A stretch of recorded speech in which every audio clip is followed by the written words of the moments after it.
Fəqərə sürüşməsindən danışıram sizə. Ümumiyyətlə, bu termin çox ciddi bir termindir.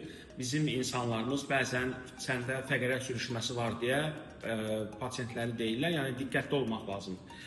Fəqərə sürüşməsi, fəqərələrin, bax, onurğada ox var, həmin oxdan önə, arxaya, yanlara doğru çıxması deməkdir, yəni kənarlaşması deməkdir. Ən çox önə doğru yer dəyişmə baş verir, normal həyat fəaliyyəti və yaxud travmalardan sonra. Bəzən deyirlər ki, fəqərə disk sürüşü. Disk sürüşməsi isə ümumiyyətlə çox nadir rast gələn bir şeydir. Çünki onurğanın ətrafında diskin sürüşməsi, dediyim kimi, o qədər ətraf bağları möhkəmdir ki, disk özü ayrıca sürüşməsi mən bir dəfə görmüşəm həyatım boyunca.